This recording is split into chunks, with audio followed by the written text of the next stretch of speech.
Assalamualaikum warahmatullahi wabarakatuh. Innal hamdalillah nahmaduhu wa nasta'inuhu wa nastaghfir wa na'udzu billahi min syururi anfusina wa min sayyiati a'malina. May yahdihillahu fala mudhillalah wa may yudlil fala hadiyalah. Asyhadu an la ilaha illallah wa asyhadu anna Muhammadan abduhu wa rasuluh. La nabiyya ba'da wa rasula ba'da. Qala Allah Ta'ala fil Qur'anil Karim, Ya ayuhan nasu budu rabbakumul ladzi khalaqakum min nafsin wahidah wa khalaqa minha zawjaha wa ba'sa minhuma rijalan katsiran wa nisaa wattaqullaha allazi tasaaluna bihi wal arham innallaha kana 'alaikum raqiba. Pertama-tama marilah kita panjatkan puja berserta puji syukur kita atas kehadirat Allah Subhanahu wa taala yang telah melimpahkan karunia-Nya sehingga kita masih diberikan kesehatan pada sekarang ini. Salawat berserta salam tak lupa kita aturkan kepada baginda Nabi Muhammad Sallallahu Alaihi Wasallam. Beliaulah yang berjuang hingga kita dapat mengecap manisnya Islam, dan kepada beliaulah kita nanti syafaatnya baik di dunia maupun di akhirat.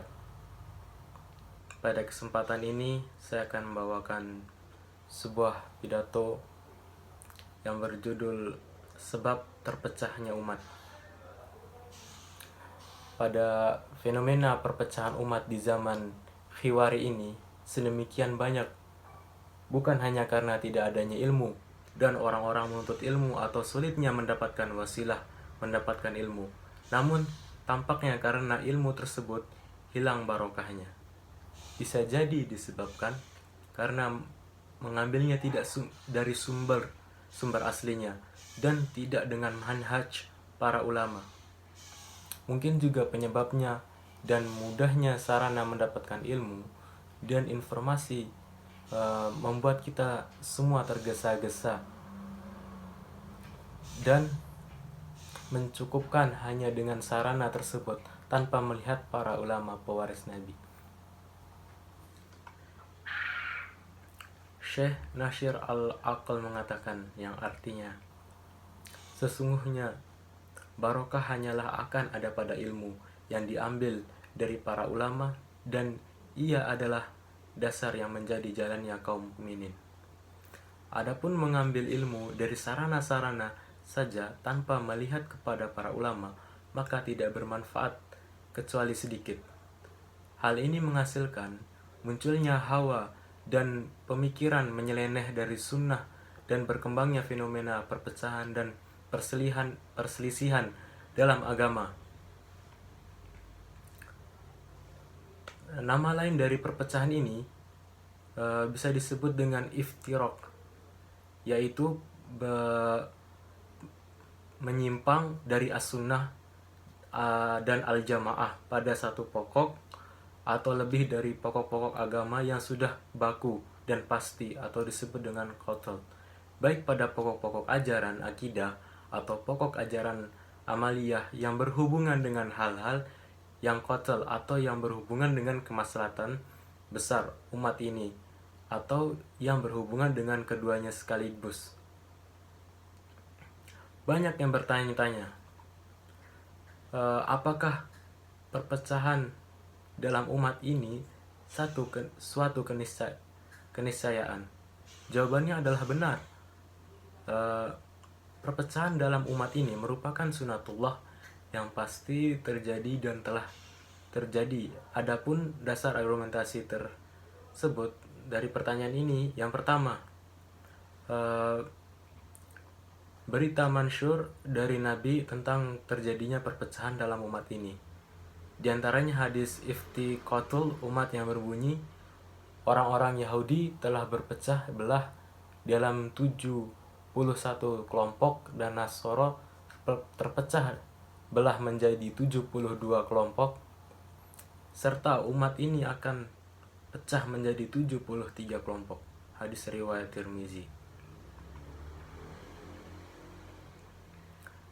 Dan Dan yang kedua, Nabi telah mengabarkan bahwa umat ini akan mengikuti umat-umat terdahulu dalam sabda beliau, yang artinya sungguh jalan orang-orang sebelum kalian akan diikuti sejengkal demi sejengkal dan sehasta demi sehasta, hingga seandainya mereka masuk lubang dob, tentulah kalian akan mengikutinya.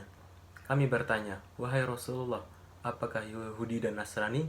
Beliau menjawab, siapa lagi? Hadis riwayat Bukhari dan Muslim. Hal ini menunjukkan Nabi dalam rangka memperingatkan umat ini, menceritakan bahwa umat ini akan berpecah belah secara pasti. Namun tidaklah terjadi perpecahan adalah celaan kecuali untuk orang-orang yang memecah atau memisahkan diri dari jamaah muslimin. Kalau demikian jelas kepastian terjadinya perpecahan pada umat ini, walaupun belum dibuktikan dengan realita, sebab banyaknya peringatan akan sesuatu penunjukan kepastian ada dan akan terjadi sesuatu itu.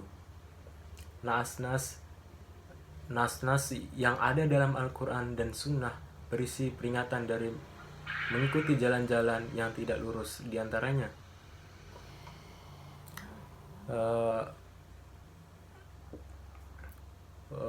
dan berpeganglah kamu semuanya kepada tali agama Allah dan janganlah kamu bercerai-berai. Quran Surah Al-Imran ayat 103. Dan dalam ayat selanjutnya ada diterangkan juga, dan janganlah kamu menyerupai orang-orang yang bercerai-berai dan berselisih sesudah datang keterangan yang jelas kepada mereka. Quran Surah Al-Imran ayat 105. Jelas dari dalil-dalil di atas bahwa realita perpecahan umat tidak dapat dipungkiri lagi.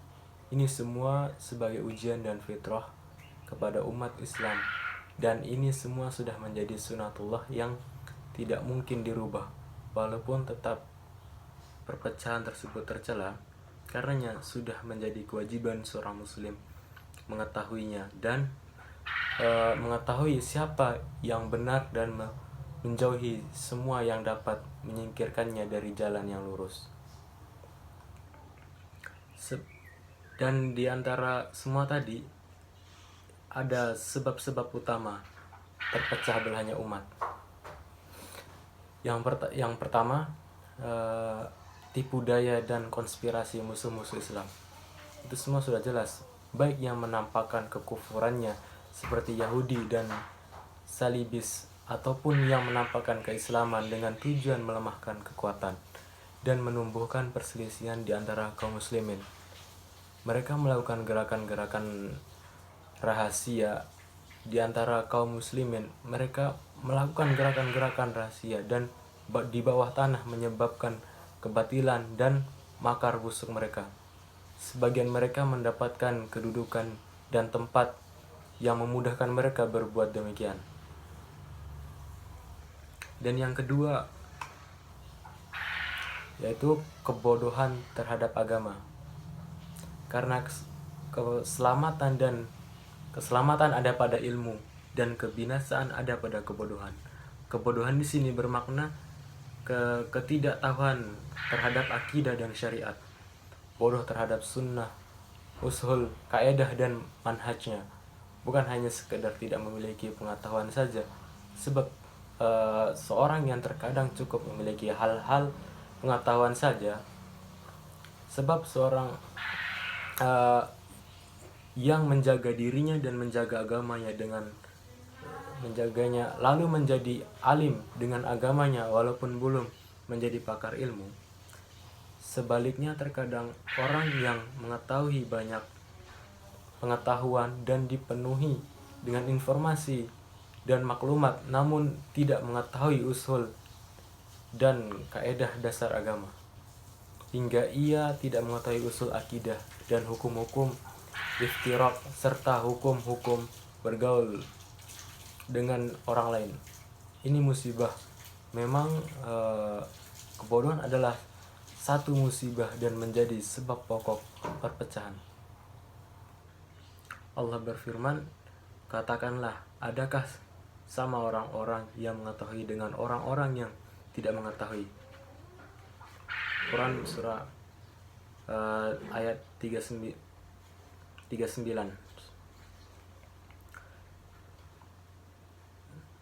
Sufyan al-Suri menyatakan, sesungguhnya seorang alim lebih ditakuti syaitan dari 1000 ahli ibadah. Sedangkan Abu Aliyah menyatakan, belajarlah Islam, apabila kalian telah mempelajarinya, maka janganlah membencinya. Dan yang keempat, ketidakberesan dalam manhaj menerima ilmu agama atau talaki. Kita dalam menerima ajaran agama harus mengikuti manhaj yang sudah ada sejak zaman Rasulullah dan para salaf umat ini hingga sekarang. Manhaj tersebut mencakup ilmu amal, mengambil petunjuk dan teladan, seluk perilaku dan pergaulan. Hal ini dilakukan dengan lebih memperhatikan kaedah-kaedah syariat dan usul-usul umum daripada sekedar memperhatikan pada masalah praktis dan kuantitas jumlah nas.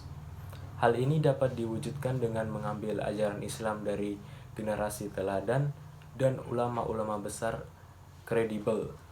Ilmu tersebut diambil dengan bertahap baik jenis dan ukurannya, sesuai dengan kemampuan dan kesiapan yang ada. Ilmu yang dapat menjadikan seseorang menjadi ahli dalam agama yaitu ilmu yang didasarkan kepada Al-Quran, Sunnah, Atsor yang sahih dari para ulama umat. Di antaranya fenomena kesalahan dalam talaki adalah yang pertama, mengambil ilmu bukan dari ahlinya. Yang kedua, tidak merujuk kepada ulama sama sekali. Dan yang ketiga, meremehkan dan merendahkan para ulama. Dan yang keempat, menganggap iktiba kepada ulama besar umat ini sebagai taklid. Dan yang kelima, sebab dari perpecahan tadi yaitu kebid'ahan dalam agama serta sikap ekstrim dalam agama. Dan yang terakhir, sebab dari perpecahan umat yaitu kezaliman dan kedengkian di antara mereka, sehingga mereka saling bunuh dan berpecah belah, sebagaimana difirmankan Allah, sesungguhnya agama yang diridhoi di sisi Allah hanyalah Islam. Tiada selisih orang-orang yang telah diberi Alkitab kecuali sesudah datang pengetahuan kepada mereka, karena kedengkian yang ada di antara mereka. Barang siapa yang kafir terhadap ayat-ayat Allah, sesungguhnya Allah sangat cepat hisabnya. Quran surah Al-Imran ayat 19. Selain itu juga, dengki adalah dosa pertama yang dimana Allah benci. Sebab syaitan tidak setuju dengan saat Allah memerintahkan mereka untuk sujud kepada Adam. Mereka ingkar terhadap perintah Allah Subhanahu wa taala.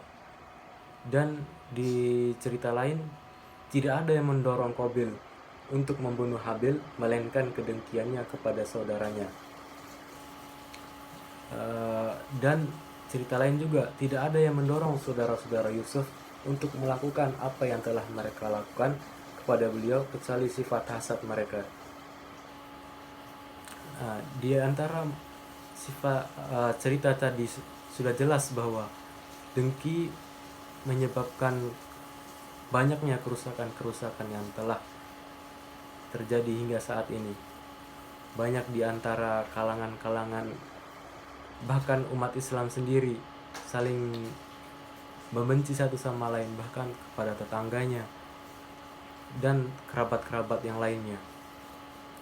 Oleh sebab itu, saya di sini ingin mengingatkan kita semua agar menghilangkan sifat dengki tersebut dan saling memaafkan antara satu sama lain. Mungkin hanya ini yang dapat saya sampaikan. Lebih dan kurangnya saya mohon maaf. Wabillahi taufiq wal hidayah. Wassalamualaikum warahmatullahi wabarakatuh.